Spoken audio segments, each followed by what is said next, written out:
Olá, tudo bem? Nós estamos aqui na nossa Escola Bíblica Online e hoje nós estamos na lição de número 8, a segunda parte. Nós já fizemos a primeira parte da lição a semana passada. Vocês já receberam aí o PDF da lição, então eu creio que os irmãos já estudaram.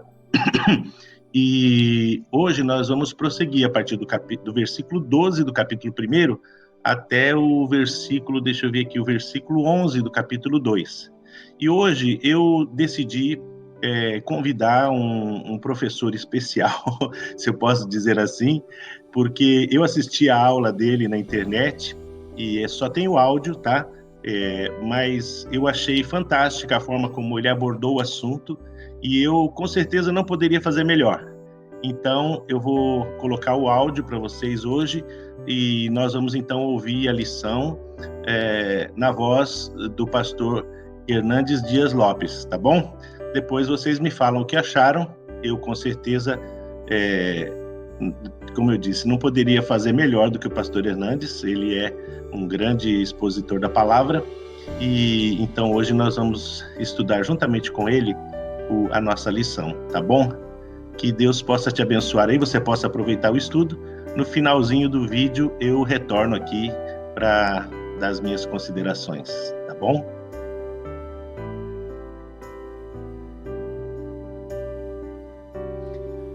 Nós vamos abrir o texto bíblico na segunda carta do apóstolo Paulo aos Coríntios, capítulo 1, versículo 12. Segundo aos Coríntios, capítulo 1, por gentileza. Nós vamos começar a leitura a partir do verso 12. A sinceridade de Paulo. Começaremos a leitura a partir desse verso número 12. E nós vamos ler até o capítulo 2, versículo 11.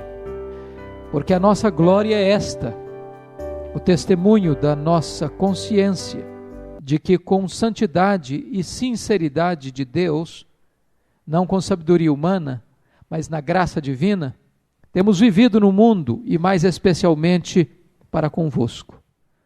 Porque nenhuma outra coisa vos escrevemos, além das que ledes e bem compreendeis. E espero que o compreendereis de todo, como também já em parte nos compreendestes, que somos a vossa glória, como igualmente sois a nossa no dia de Jesus nosso Senhor. Com esta confiança, resolvi ir primeiro encontrar-me convosco, para que tivesseis um segundo benefício, e por vosso intermédio passar a Macedônia, e da Macedônia voltar a encontrar-me convosco, e ser encaminhado por vós para a Judéia. Ora, determinando isto, terei porventura agido com leviandade?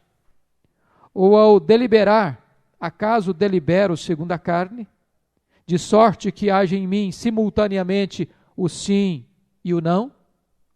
Antes, como Deus é fiel, a nossa palavra para convosco não é sim e não, porque o Filho de Deus, Cristo Jesus, que foi por nosso intermédio anunciado entre vós, isto é, por mim e Silvano e Timóteo, não foi sim e não, mas sempre nele houve o sim. Porque quantas são as promessas de Deus, tantas tem nele o sim. Porquanto também por ele é o amém, para a glória de Deus, por nosso intermédio. Mas aquele que nos confirma convosco em Cristo e nos ungiu é Deus, que também nos selou e nos deu o penhor do Espírito em nosso coração. Eu, porém, por minha vida, tomo a Deus por testemunha de que para vos poupar, não tornei ainda a Corinto. Não que tenhamos domínio sobre a vossa fé, mas porque somos cooperadores da vossa alegria, porquanto pela fé já estáis firmados. Isto deliberei por mim mesmo, não voltar a encontrar-me convosco em tristeza. Porque se eu vos entristeço, quem me alegrará, senão aquele que está entristecido por mim mesmo?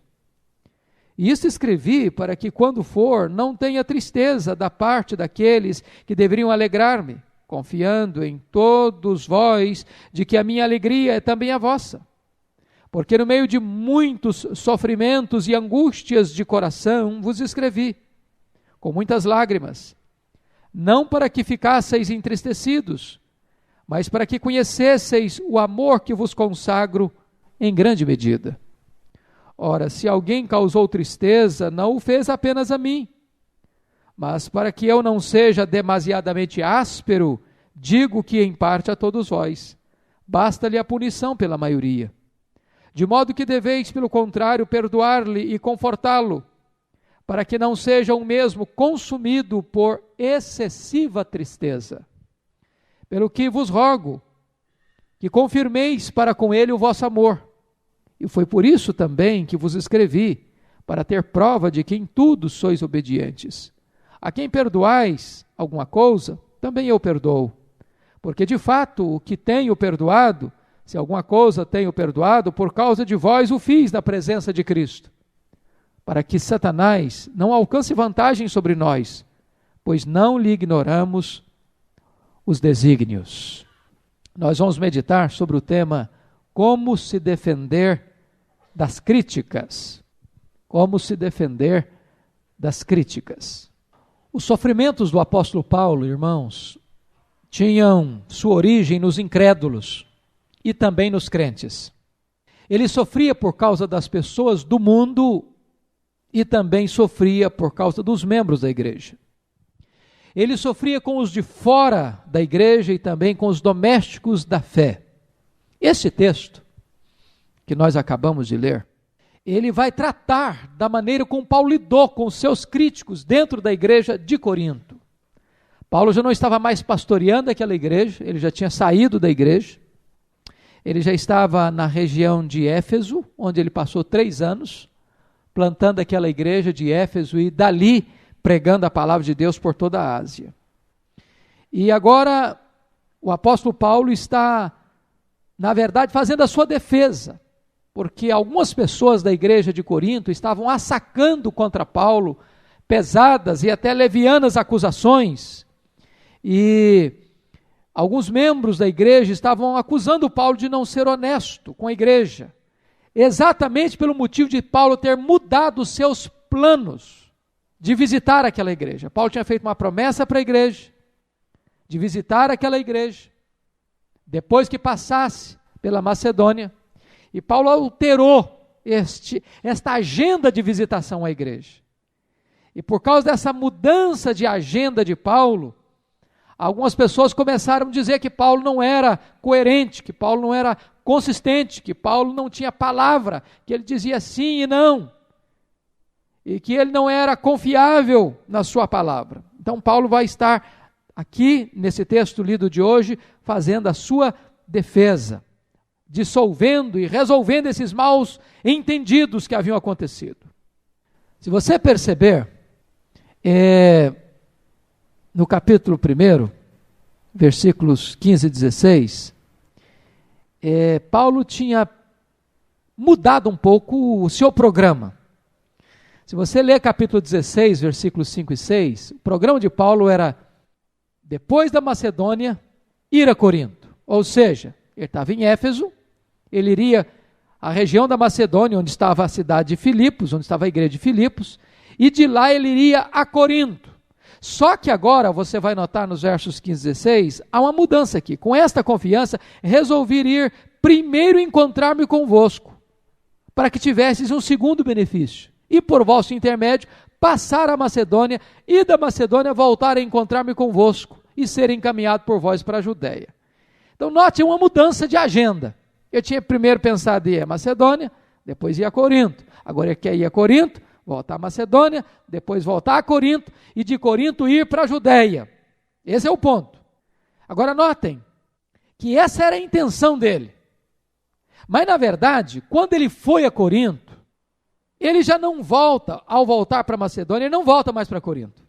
É preciso entender esse ponto aqui, porque senão nós vamos não entender por que ele está se defendendo. Quando ele volta a Corinto, a sua volta não foi uma volta que logrou êxito.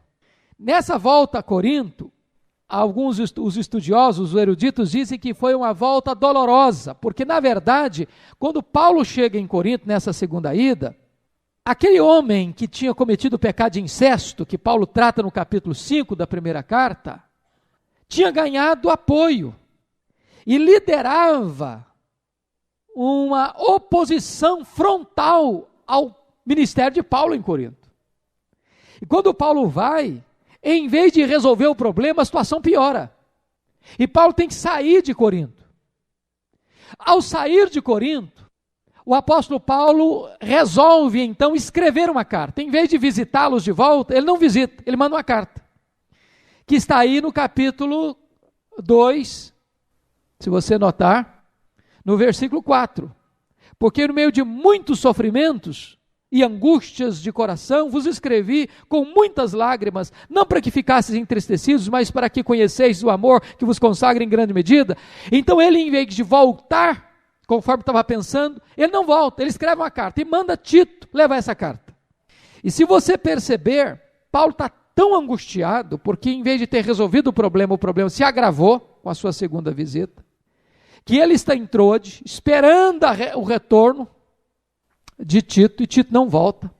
Uma porta tinha se aberto para ele, e ele nem fica em Troade, de tão aflito, angustiado que ele está, para saber o resultado da sua carta.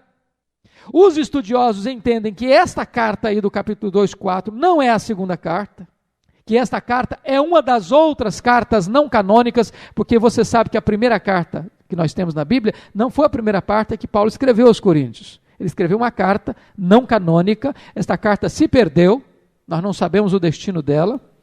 Você quer ver um exemplo? Capítulo 7, 1, primeira carta, quanto ao que me escreveste, é bom que o homem não toque em mulher. Em resposta a esta questão, ele mandou uma carta para eles. Esta carta nós não a temos. Então os estudiosos dizem que esta carta dolorosa aí não é a segunda carta, muito menos a primeira. E esta carta, levada por Tito, produz uma mudança no povo, e quando Tito volta a encontrar-se com Paulo, está aí no capítulo 7 dessa segunda carta, traz notícias mais alegres, mais animadoras, de que a igreja tinha acolhido o conselho de Paulo, disciplinado o faltoso, e agora estava aceitando e acatando a autoridade apostólica de Paulo. Então, o contexto do estudo de hoje gira em torno dessa problemática. Não sei se eu me tornei claro para os meus irmãos aqui até agora. É preciso entender esse ponto, senão nós não conseguiremos entender o avanço do estudo de hoje. Então, agora nós vamos caminhar com a defesa de Paulo. Paulo está se defendendo das críticas sofridas, das acusações que foram levantadas contra ele, de que ele não era consistente, de que ele não tinha uma palavra só, de que ele dava uma palavra e depois mudava de palavra, ele fazia uma promessa e não cumpria a promessa, e então ele escreve esse texto para fazer a sua defesa. Então vamos olhar qual é a defesa de Paulo. O primeiro ponto que Paulo levanta é a questão de uma consciência limpa. Capítulo 1, versículos 12 a 14. Porque a nossa glória é esta, o testemunho da nossa consciência, de que com santidade e sinceridade de Deus, não com sabedoria humana, mas na graça divina, temos vivido no mundo, e mais especialmente para convosco. O que Paulo está querendo dizer com isso? A glória de Paulo não estava na posição que ele ocupava como apóstolo, mas na qualidade de vida que ele vivia.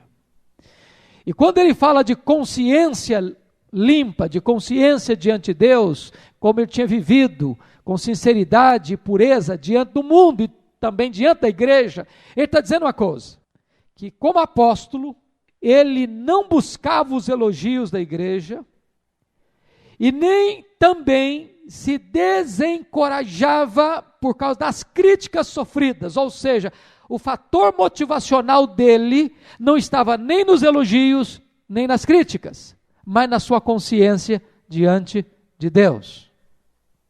Esse é um ponto importante, porque se nós, na obra de Deus, dependermos de elogios, ou nos frustrarmos com as críticas, e estes forem os vetores da nossa vida, nós poderemos nos perder. Aí Paulo começa a trabalhar a questão da consciência diante de Deus e diante dos homens. Era nisso que ele estava firmado. E você vai perceber, a palavra que ele vai usar no verso 12 aí, com santidade e sinceridade diante de Deus. A palavra sinceridade, na língua original, traz a ideia de um objeto que pode ser colocado diante da luz do sol, e você pode olhar para a luz do sol através desse objeto. É algo que suporta o juízo da luz do sol, que pode ser exposto à luz. O que Paulo está dizendo é o seguinte: a minha glória não é aqui o envaidecimento fútil de Paulo, mas ele diz, a minha segurança é que a minha vida está sendo colocada na luz. Não tem nada obscuro, não tem nada nublado, não tem nada debaixo do tapete, não tem nada escondido, não tem nada velado, não tem nenhuma área, nenhum flanco aberto da minha vida, não tem brecha no escudo da minha fé, não tem mácula no meu caráter, não tem região nebulosa na minha vida. Paulo está dizendo para a igreja, olha, a minha vida pública e a minha vida pessoal está em perfeita ordem, não há arquivo secreto na minha história, na minha vida. E ele começa então agora a trabalhar da questão da consciência. O que é consciência? Os estoicos achavam que a consciência era a voz interna de Deus dentro de nós. Não está certa essa tese. Os gregos pensavam que a consciência era apenas ligado às questões do passado, sobretudo as coisas ruins que a pessoa tinha feito no passado, então a sua consciência ficava pesada por causa dessas lembranças. Os romanos, por outro lado, achavam que a consciência era o supremo tribunal que o homem devia ser julgado. Então, era o tribunal máximo. Se o homem não é julgado pela sua consciência, então não tem nenhum problema com ele. A teologia de Paulo sobre consciência é diferente. Paulo diz que nós não podemos desprezar a consciência. Em Romanos 2 ele diz que a consciência é como se fosse algo que Deus botou dentro de nós, uma lei que Deus botou dentro de nós. Todo homem tem. Obviamente essa lei não é a lei moral de Deus, porque muitas pessoas não conhecem a lei moral de Deus, mas elas têm consciência. Então é uma percepção do certo e do errado, que cada ser humano tem. É como se fosse uma luz vermelha, uma campainha, uma sirene, um alarme que acende. Quando você comete alguma coisa, que você tem consciência de que aquilo feriu os princípios que você mesmo tem. Agora, Paulo vai dizer, na sua primeira carta aos Coríntios, capítulo 4, que ele não se deixava julgar nem pela sua própria consciência. Ele diz, eu não me deixo julgar nem por vocês, nem pela minha consciência, porque a minha consciência pode estar errada. A nossa consciência pode estar anestesiada. Paulo usa uma outra linguagem nas suas outras cartas, de uma consciência cauterizada, como se fosse uma flecha que já não tem mais ponta, que está rombuda, que já não fere mais, que já não mexe mais com as pessoas. E diz, quem me julga é o Senhor. Então, embora ele diz, a minha glória é esta, ele não está apenas confiado na consciência dele. O que ele entende, que ele está vivendo uma vida santa, uma vida reta, uma vida pura, uma vida na luz, e ele se gloria por causa dessa consciência, porque ele não tem nada que lembra que vai acusá-lo por causa da vida que ele está levando. Mas é importante dizer que a consciência não é, como diziam os romanos, o supremo tribunal que deve nos julgar. É possível que uma pessoa libere a si mesmo por causa da sua consciência e Deus o condena. Deus o condene. É possível que uma pessoa se condene e Deus não o condene. É possível que alguém esteja penalizando a si mesmo de algo que Deus não está cobrando dele. E é possível que alguém não cobre nada dele e Deus esteja cobrando dele. Então, a consciência não é a última palavra no questão de julgamento do coração, das obras e das motivações. Aí Paulo vai passar para um segundo ponto. Coração amoroso. Capítulo 1, versículos 15 a 20. Veja bem que agora os coríntios estavam acusando Paulo de leviandade, de ter deliberado segundo a carne, quando mudou os planos de sua viagem. Olha aí versículos 17 e 18, que estão dizendo que Paulo não era íntegro em suas palavras. Ora, determinando isto, terei porventura agido com leviandade? Ou ao deliberar, acaso delibero segundo a carne, de sorte que haja em mim simultaneamente o sim e o não?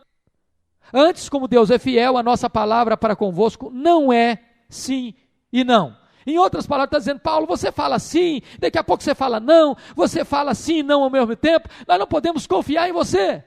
Afinal de contas, você vem ou não vem? Você promete que vem, depois você muda os planos, e aí nós estamos com dificuldade de acreditar na sua palavra. Era essa acusação, era o centro da acusação, essa aí. Vamos ver como é que Paulo vai lidar com essa questão. Vamos ver como é que Paulo vai lidar com essa questão. Então, vamos olhar aqui 3 pontos, irmãos. Primeiro, vamos olhar a resolução de Paulo de antecipar sua viagem a Corinto, versículo 15. Com esta confiança, resolvi ir primeiro encontrar-me convosco, para que tivesses um segundo benefício. Aqui que está o problema que a igreja está pegando no pé de Paulo, porque já tinha mandado uma carta, a primeira carta, e eu queria que você lesse comigo lá, então, capítulo 16, para você entender por que eles estão pegando no pé de Paulo. Capítulo 16 da primeira carta, versículos 5 e 6. Ele diz assim: irei ter convosco por ocasião da minha passagem pela Macedônia, porque devo percorrer a Macedônia. E bem pode ser que convosco me demore, ou mesmo passe o inverno, para que me encaminheis nas viagens que eu tenha de fazer. Agora volte para 2 Coríntios, capítulo 1, versículo 15. Com esta confiança resolvi ir primeiro encontrar-me convosco. Paulo quer ir primeiro à Macedônia. Agora a pergunta é, por que ele está mudando a sua agenda? Querendo, em vez de primeiro para a Macedônia, primeiro para Corinto. Foi o seu zelo pastoral. Porque Paulo está tendo a informação de que o problema na igreja de Corinto não se resolveu. Que com a estada dele lá, e depois com a primeira carta enviada, que o problema havia se agravado. E é por essa razão que ele muda a sua agenda. Ele muda a ordem das suas prioridades para atender uma urgência na igreja de Corinto. A situação estava se agravando, os falsos apóstolos estavam entrando e dando apoio àquele elemento que estava vivendo na prática do pecado. Segundo, o propósito de Paulo em antecipar sua viagem. Versículo 15b, olha aí comigo. Para que tivesses um segundo benefício. Então tem 2 propósitos de Paulo em antecipar a viagem. Primeiro, um segundo benefício. O que é isso? Que benefício é esse? Se tem um segundo benefício, tinha que ter um primeiro. Qual foi o primeiro? O primeiro benefício foi a estada dele, 18 meses, em Corinto, quando ele ganhou aqueles crentes para Jesus, quando ele estabeleceu a igreja, quando ele ensinou aquele povo as verdades benditas da palavra de Deus. Qual o segundo benefício? É agora doutrinar essa igreja, consolidar esses crentes, para que eles pudessem aplicar a disciplina naquele membro faltoso que estava transtornando a vida da igreja e pudessem restabelecer a ordem e a paz dentro da igreja. Esse era o segundo benefício, esse era o propósito que ele queria ir. Esse era um propósito ligado aos crentes, o benefício espiritual dos crentes. Mas ele tinha um segundo propósito em ir, que era o benefício do próprio apóstolo. Olha o versículo 16, quando ele diz assim: e por vosso intermédio passar a Macedônia, e da Macedônia voltar a encontrar-me convosco e ser encaminhado por vós para a Judéia.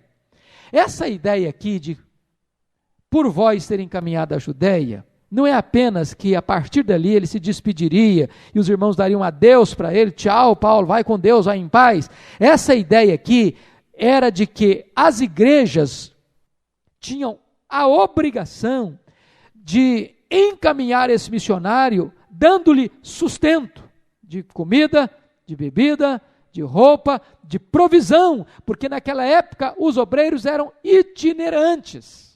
Então quando Paulo diz, eu quero que vocês me encaminhem, Paulo está dizendo, eu quero que vocês me deem todo o suporte para que eu possa ir para a Judéia. Agora a pergunta é, o que ele ia fazer na Judéia?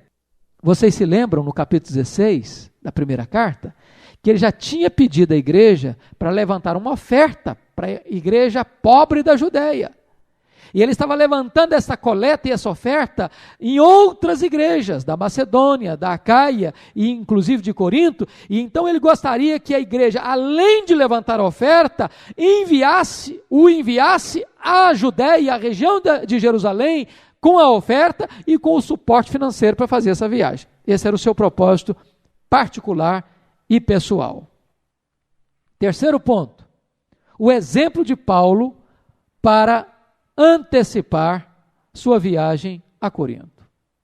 Note vocês agora, Paulo está sendo acusado de incoerência, de inconsistência.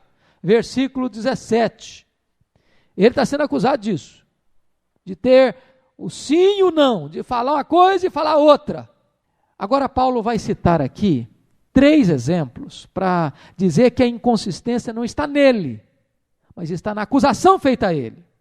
Então, quais são os exemplos evocados pelo apóstolo Paulo? Primeiro, a fidelidade de Deus no versículo 18. Antes, como Deus é fiel, a nossa palavra para convosco não é sim e não. Então Paulo diz o seguinte, olha, o Deus a quem eu sirvo é fiel, ele é consistente, ele é coerente, ele não é sim e não. E assim como Deus é consistente, é fiel, é coerente, é luz, ele não tem sombra de variação, também a minha postura como servo dele é consistente com a fidelidade de Deus. Segundo argumento, a pessoa de Cristo, versículo 19.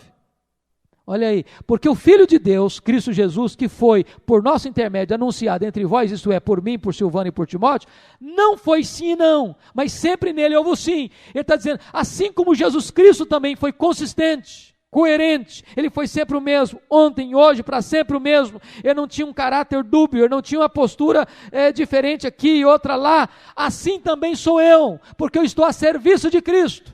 Terceiro exemplo, olha comigo, as promessas de Deus, versículo 20, porque quantas são as promessas de Deus, tantas tem nele o sim, porque também por ele é o amém, para a glória de Deus, por nosso intermédio. Então ele está evocando agora a fidelidade de Deus, a pessoa de Jesus e as promessas de Deus. Quando Deus promete, Deus cumpre. Quando Deus fala, Deus executa. E como a palavra de Deus é digna de inteira aceitação e as promessas de Deus são fiéis e verdadeiras, então Paulo está dizendo, se eu ando dentro dessa promessa, a minha vida também é consistente com aquilo que eu prego.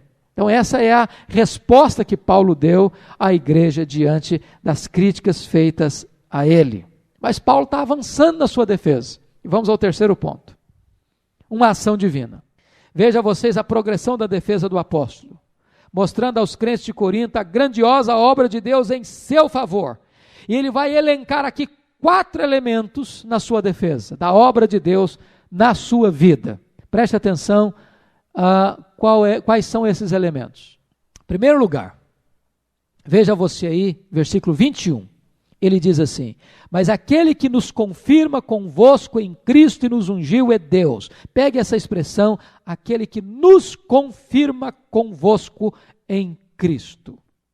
A palavra, João Calvino entendeu que os 4 termos que vão aparecer aqui, confirmação, versículo 21, unção, versículo 21, selo, versículo 22, e penhor, versículo 22, esses 4 termos são termos correlatos. Eles estão todos focando uma mesma verdade, com ênfases diferentes, mas focados na mesma coisa. O fato de Deus ter iniciado uma obra em nós, e esta obra que Deus iniciou em nós é uma obra que é eficaz, Deus não vai deixar essa obra no meio do caminho, Deus não vai deixar esse trabalho por fazer, e Deus vai consumar aquilo que Ele iniciou fazendo na nossa vida. A primeira palavra, então, é confirmação.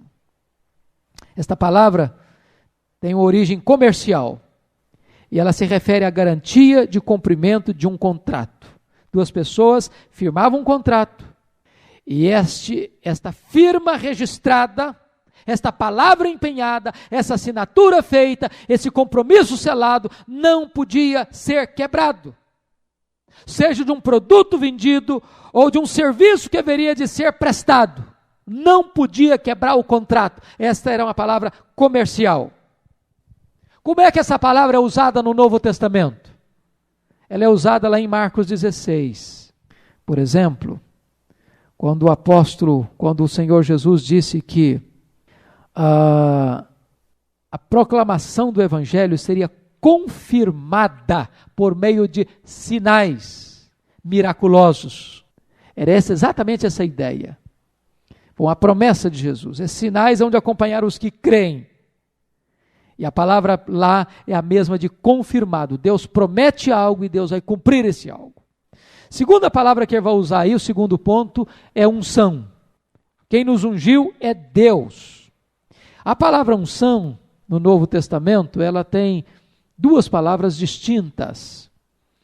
E a palavra que Paulo usa aí, nos ungiu, é a palavra crio.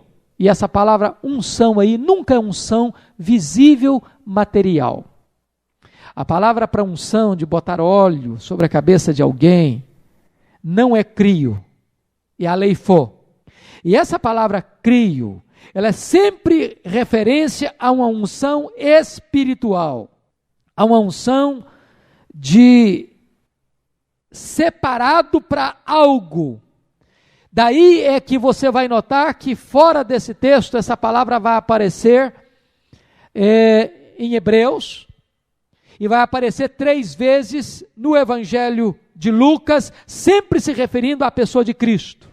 Ele me ungiu para pregar boas novas. O Espírito Santo, Jesus Cristo, foi ungido para fazer o bem e libertar os cativos de Satanás. Paulo está dizendo o seguinte, que ele foi ungido, ele foi separado por Deus. E esta unção aqui não é uma unção para um benefício secundário. Esta unção aqui é a unção que todo salvo recebe no momento da sua conversão. Nós somos os ungidos de Deus, nós somos os separados de Deus, nós somos aquelas pessoas que foram escolhidas por Deus para pertencermos unicamente a Deus. Esse tipo de unção que Paulo está se referindo. Terceira coisa que eu disse, terceira obra de Deus na vida dele é o selo. Versículo 22. Olha aí. Que também nos selou e nos deu, que também nos selou. Pegando aí. O que é selo? Lá no Novo Testamento, a prática do Novo Testamento e da cultura grega, selo era um símbolo de autenticidade, de propriedade e de inviolabilidade. Quando, por exemplo, Paulo escreveu a carta aos Efésios, que o Espírito Santo nos selou e recebemos o penhor do Espírito, a ideia era a seguinte: os madeireiros da época iam comprar madeira, e não podendo trazer imediatamente essa madeira, selavam essa madeira com o seu sinete, com a sua marca, e depois mandavam as suas pessoas encarregadas para trazer essa madeira que tinha o símbolo do seu proprietário. Pegando a ideia da pecuária brasileira, você tem um fazendeiro, ele tem lá 1000 reses lá no seu pasto, e ele vai lá e carimba as suas reses com as suas iniciais, ou com a letra, com o símbolo dele. Aquilo ali é a marca.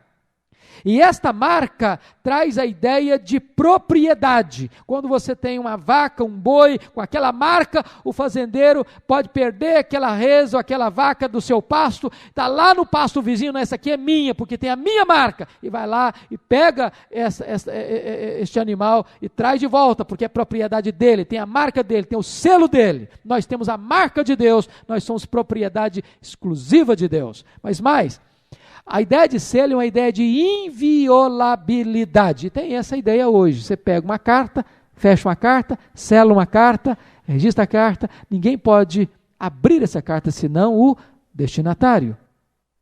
Abri-la, violar uma correspondência inviolável, isso constitui um crime. Então, o que Paulo está dizendo é que nós somos de Deus, que nós somos propriedade de Deus, e que nós somos invioláveis, que ninguém pode nos tomar de Deus. Nós somos propriedade exclusiva dele. Paulo está defendendo a tese de que ele não é um homem inconstante, incoerente, inconsistente, é um homem que tem vida dupla. Ele diz, não, Deus fez uma obra em mim, e essa obra é verdadeira, e essa obra é real, eu fui selado com o Espírito Santo, eu tenho segurança, legitimidade, inviolabilidade. Mas aí Paulo termina o argumento dele da obra no versículo 22, quando diz o seguinte: também nos deu o penhor do Espírito Santo em nosso coração. O que é o penhor? Também esta é uma figura comercial. Normalmente, quando alguém ia comprar um objeto e não fazia todo o pagamento à vista, ele dava uma parcela. Assim como nós hoje compramos a crediário. Você vai lá na loja, compra uma televisão por 3 prestações ou 4 prestações, e você dá uma entrada de pagamento, com a promessa de que você vai concluir aquele pagamento. A palavra rabon no grego, penhor, era exatamente esta primeira parcela do pagamento. O que Deus fez conosco? Quando Ele nos salvou e quando Ele nos deu o Espírito Santo, como selo e como penhor, Ele está dizendo o seguinte: eu ainda tenho algo a fazer na sua vida. A redenção na sua vida ainda não está completa. A redenção completa dar-se-á na glorificação, quando eu vou redimir você, não apenas do poder do pecado, não apenas do desejo do pecado, mas eu vou redimir você da presença do pecado. Eu vou dar a você um corpo de glória, e então você vai ser propriedade absoluta minha, mas eu já estou garantindo que eu já comecei essa obra em você, e que eu já dei a primeira parcela desse pagamento, que é o Espírito Santo habitando na sua vida. Haverá um dia em que eu vou quitar completamente esse pagamento, e então você vai estar na glória, onde você vai desfrutar com um corpo novo de glória, toda a bem-aventurança que eu preparei para você. Isso é rabon, isso é penhor do Espírito Santo. Então Paulo está dizendo para aqueles críticos dele, da igreja lá de Corinto, que Deus tinha feito uma obra nele, e esta obra não podia ser destruída. Eu quero ler uma expressão aqui, porque eu nunca tinha encontrado ninguém falando desta forma. É de um dos maiores eruditos da língua grega e um dos maiores comentaristas bíblicos de toda a história, que foi Lightfoot. Ele disse o seguinte, preste atenção no que ele escreveu. É uma visão diferente daquela que nós sempre ouvimos. Ele diz assim: o destinatário, falando sobre penhor, o destinatário do dinheiro, do penhor, não apenas assegura a si mesmo o cumprimento do pacto por parte de quem paga, mas também garante que ele mesmo cumprirá sua parte no pacto. Pelo próprio ato da aceitação do pagamento parcial, ele se obriga a uma determinada reciprocidade. O dom do Espírito não é apenas um privilégio, mas também uma obrigação. O Espírito tem, podemos dizer, uma garantia sobre nós. Ou seja, note o que Lightfoot está dizendo, que o compromisso não é apenas de Deus terminar o pagamento. O compromisso também é nosso. O compromisso também é nosso. Nós já recebemos essa primeira parcela, nós já começamos a desfrutar das coisas celestiais.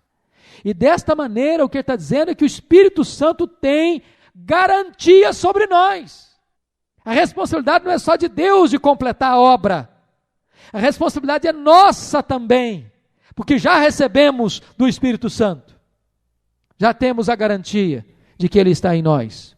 Muito bem, queridos.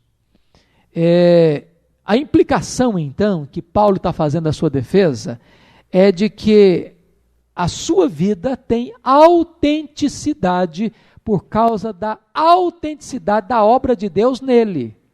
Note que não tem arrogância em Paulo. Os argumentos dele não são argumentos dele mesmo, do que ele pode, do que ele é, do que ele faz. Os argumentos de defesa dele é sempre em relação daquilo que Deus fez em seu favor. Vamos ao quarto ponto. Uma mudança de planos, desde o verso 23 até o 2, 1 a 4. Por que Paulo resolveu não ir a Corinto, como ele tinha prometido? Eis a questão. Primeiro, vamos ver as razões. Amor por amor aos próprios crentes de Corinto. E aí o primeiro ponto é que o amor poupa as pessoas amadas. Verso 23, olha aí. Eu, porém, por minha vida, tomo a Deus por testemunha de que para vos poupar, não tornei ainda a Corinto. Por que ele não foi? Porque ele não queria ir? Por capricho dele? Porque ele tinha simplesmente mudado de vontade? Porque ele não tinha palavra? Qual era a motivação dele não ter ido? É porque está dizendo, o amor poupa as pessoas amadas. Lá na primeira carta, capítulo 4, verso 21, se você se lembra, Paulo fez uma perguntinha no final do capítulo 4. Que preferis? Irei eu ter convosco com vara ou com espírito de amor e de mansidão?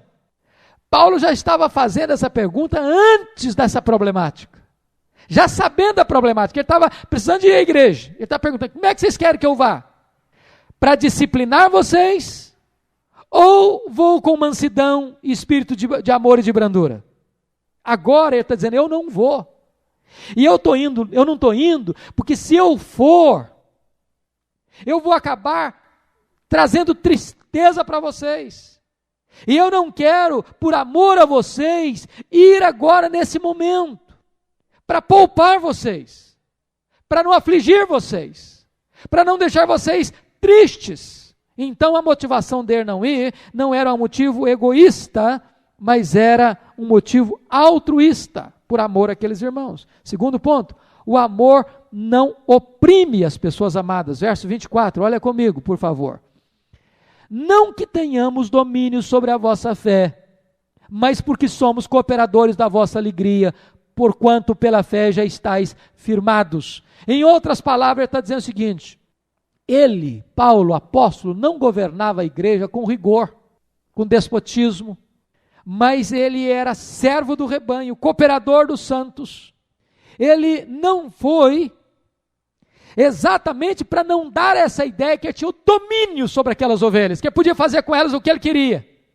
Dentro da linguagem de Pedro, o pastor não deve governar o povo de Deus com truculência, com posição de severidade, mas de ternura, de amor.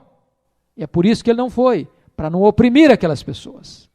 Ele não age com truculência, mas com benignidade com eles. Terceira razão por que ele não foi, é que o amor não entristece as pessoas amadas. E aí entra o capítulo 2. Isto deliberei por mim mesmo, não voltar a encontrar-me convosco em tristeza. Foi por essa razão que ele não foi. Ele já tinha ido naquela viagem que se chama a visita dolorosa. Como ele não logrou êxito nessa visita, ele volta. Tinha feito a promessa de que retornaria, não retorna. Em vez de ele voltar pessoalmente, o que ele faz? Ele escreve uma carta. Essa carta é chamada de carta dolorosa, ou carta pesada. E nessa carta, que os estudiosos entendem que não é nem a primeira e nem a segunda carta canônica, que Tito levou, é onde ele escreve, diz ele, com lágrimas, com muita dor, com muito sofrimento. Por que ele escreve essa carta com muitas lágrimas, com muita dor e com muito sofrimento? É porque quando ele foi, em vez da igreja acolher, receber, obedecer, submeter-se, aquele cidadão, capitaneando os críticos e os opositores, fez com que a ida de Paulo fosse um transtorno. E Paulo teve que sair da cidade sem resolver o problema e deixando o problema mais grave ainda. Então agora ele escreve para dizer para a igreja que ele está sofrendo, que ele está chorando, que ele está angustiado, mas ele escreve não para feri-los, mas por causa do seu amor. Note você, no versículo 4, porque no meio de muitos sofrimentos e angústias de coração vos escrevi com muitas lágrimas, não para que ficasseis entristecidos, mas para que conhecesseis o amor que vos consagro em grande medida.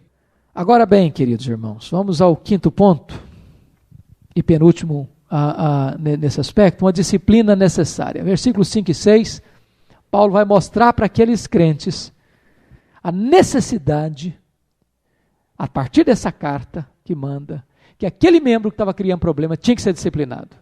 Olha comigo os versos 5 e 6, por favor. Ora, se alguém causou tristeza, não o fez apenas a mim, mas para que eu não seja demasiadamente áspero, digo que em parte a todos vós basta-lhe a punição pela maioria. Paulo começa a mostrar a necessidade de disciplinar esse cidadão. Esse cidadão mesmo no capítulo 5 de 1 Coríntios. Lá no capítulo 5 de 1 Coríntios, Paulo diz 3 vezes para disciplinar o camarada.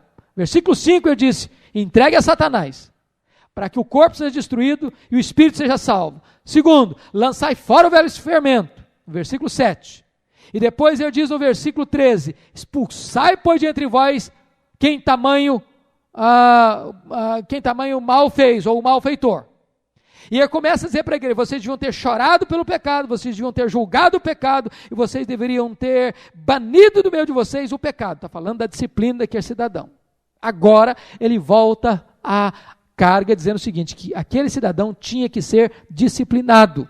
Disciplinado. Por que razão ele tinha que ser disciplinado? Aí Paulo vai mostrar 3 pontos. 3 pontos. Primeiro, o pecado não tratado produz tristeza nos obreiros de Deus. Versículo 5. Paulo diz aí algo tremendo nesse versículo 5. Se alguém causou tristeza, não o fez apenas a mim. Não tem nada que produz mais estresse, dor e cansaço e fadiga e lágrimas num obreiro do que o pecado. Paulo enfrentava tribulação, fome, nudez, perigo de rios, de deserto, de prisões, de açoites, e você não encontra Paulo lamentando esses problemas externos. Mas o pecado não resolvido, não tratado, estava deixando Paulo aflito, angustiado, desesperado até. Em nenhuma carta ele fala isso com mais clareza. Segundo, o pecado traz tristeza para a igreja. Digo que em parte a todos vós, versículo 5. Veja você que quando o problema surgiu na igreja, qual foi a reação da igreja? Bateu palma, não se entristeceu, não lamentou, não agiu. Disse isso que é uma igreja boa, aqui cada um faz o que quer. Mas depois, o pecado daquele cidadão começou a trazer transtorno para a vida de toda a comunidade. Trouxe tristeza para todos eles. Terceiro ponto, o pecado precisa ser confrontado e o faltoso precisa ser disciplinado. Basta-lhe a punição pela maioria. Em outras palavras, Paulo está dizendo o seguinte: não punir um faltoso é cometer um grave pecado contra Deus, contra a igreja e contra o próprio faltoso. Por quê? Na linguagem de Paulo na primeira carta, o pecado tem o mesmo efeito do fermento numa massa. Ou o mesmo efeito de uma laranja estragada no meio de um cesto de laranjas. Em outras palavras, o pecado ele vai contaminando e fermentando toda a comunidade. E aí Paulo diz, é preciso que a penalidade seja aplicada. E aí ele diz uma coisa interessantíssima.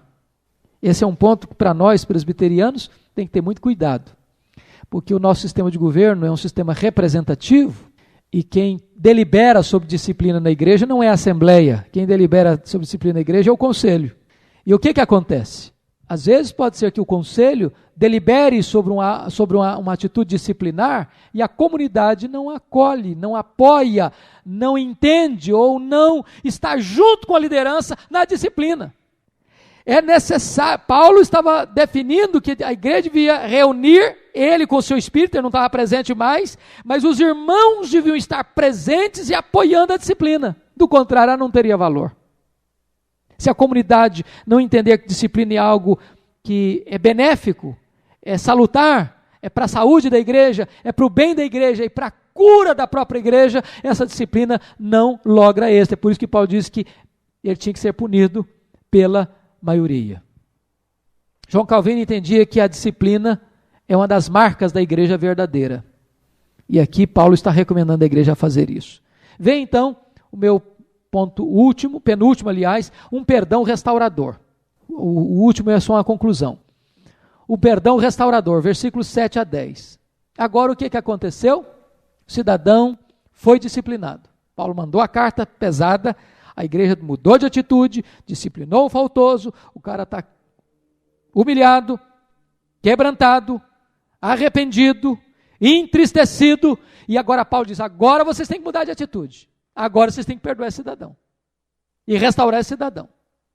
A igreja está presente na disciplina, e a igreja está presente na restauração. A igreja age coletivamente quando disciplina e a igreja age coletivamente quando restaura. E aqui 3 coisas eu quero destacar. Primeiro, o perdão traz conforto e libertação da tristeza. Versículo 7. De modo que deveis, pelo contrário, perdoar-lhe e confortá-lo, para que o mesmo não seja consumido por excessiva tristeza. A palavra consumido aí é a mesma palavra usada hoje para tsunami. É aquela onda violenta e forte que vem e varre e engole tudo ao seu redor. Essa palavra consumido também era usada para aquela besta fera violenta e truculenta que pega a sua presa e a devora e a destrói. Paulo está dizendo que esse cidadão, depois de arrependido e quebrantado, estava sendo consumido por essa tristeza e a igreja precisava confortá-lo, restaurá-lo, perdoá-lo. O perdão então estaria trazendo restauração e libertação desse cidadão para a tristeza que ele estava sentindo. Perdão é a faxina da mente, perdão é a asepsia da alma, perdão é a alforria das grossas correntes da culpa que atormentam as pessoas. O perdão é você liberar a pessoa e ficar livre. O perdão é você lembrar sem sentir dor. Perdão é você olhar e dizer o seguinte: essa situação está resolvida. Você não joga mais no rosto da pessoa, você não cobra mais, você restaura essa pessoa e não mais põe peso sobre as suas costas. É apagar os registros das dívidas, é dar a essa pessoa acolhida como Deus nos acolhe em Cristo Jesus. Segundo ponto, o amor deve ser ministrado aos que arrependidos se voltam para Deus. Olha o versículo 8 comigo. Entretanto, estamos em plena confiança. Versículo 8. Pelo que vos rogo que confirmeis para com ele o vosso amor. Note uma coisa, amados. O amor tem que ser verbalizado e tem que ser confirmado. São duas coisas diferentes. Uma coisa é você falar que ama, outra coisa é você confirmar que ama. E a confirmação a esse cidadão era a restauração dele, era o acolhimento dele, era o entrosamento dele dentro da comunidade outra vez. Isso é maravilhoso, porque é possível às vezes a pessoa ser disciplinada e não encontrar mais ambiente na igreja. Ser disciplinada e de repente ele é escanteado. Ser disciplinado e depois não ter mais possibilidade de voltar. A comunidade tem que entender que disciplina não é castigo no sentido de jogar fora, de pisar, de humilhar, mas que disciplina é um ato terapêutico e responsável de amor. A disciplina visa não destruir o pecador, mas visa restaurar o pecador. E no momento que ele se arrepende, é preciso acolhê-lo, amá-lo, recebê-lo, como aconteceu com o pródigo, em que o pai tira os andrajos, que o pai bota roupa nova, sandália nova e anel no dedo e celebra e festeja a volta do pródigo. É esta atitude que Paulo está recomendando para a igreja fazer. De tal maneira que tanto a disciplina quanto a confirmação são atos públicos e coletivos da igreja. Terceiro ponto, a restauração deve ser uma atitude coletiva da igreja. Versículo 10. Versículo 10. A quem perdoais alguma coisa, também eu perdoo. Ou seja, não adiantava Paulo escrever uma carta para aquele cidadão: olha, você está perdoado, eu estou restaurando você pela minha autoridade apostólica como membro da igreja, se a igreja não o acolhesse, se a igreja não o perdoasse. É preciso que haja uma unidade de propósito, tanto na disciplina quanto na restauração. Finalmente, último ponto então, na conclusão, é uma ameaça perigosa. Versículo 11. Preste atenção aí. Para que Satanás não alcance vantagem sobre nós, pois não lhe ignoramos os desígnios. De que maneira que Satanás levaria vantagem sobre a igreja? De duas maneiras. Quando a igreja deixa de disciplinar e quando a igreja deixa de recuperar. Note isso. Satanás levaria vantagem nas duas opções: fazendo vistas grossas ao pecado ou não dando acolhida àquele que se arrependeu. Mas, como Satanás poderia levar vantagem? Satanás leva vantagem pessoalmente diante de uma pessoa. Quando? Quando ela faz vistas grossas ao pecado. Não tem problema, todo mundo faz, é assim mesmo, não tem nada a ver. Ou quando uma pessoa, depois que está caída, Satanás diz: agora não tem mais jeito para você, não tem mais recuperação para você, você nunca mais vai conseguir reerguer sua cabeça e caminhar para frente. Então Paulo começa a dizer para a igreja assim: cuidado com Satanás, cuidado. E três coisas Paulo diz aqui. Primeiro, Satanás alcança vantagem sobre a igreja quando ela deixa de ser uma comunidade terapêutica. Se a igreja não perdoar, Satanás leva vantagem. Onde prevalece a mágoa, o ressentimento, onde não há amor, onde não há consolo, onde não há restauração, onde não há perdão, aí Satanás leva vantagem, porque o Satanás odeia o perdão, ele odeia a misericórdia, ele odeia a graça, ele odeia o amor. Segundo ponto, Satanás alcança vantagem sobre a igreja quando induz os faltosos a pensarem que não há chance de restauração. Talvez fosse isso que levou aquele moço a ficar tanto tempo resistente à disciplina. Finalmente, Satanás é um inimigo perigoso e precisamos estar acautelados. Nós não ignoramos os seus desígnios. É muito importante entender isso, irmãos, porque existem algumas igrejas hoje que têm uma atitude infantil e inconsequente em relação a Satanás.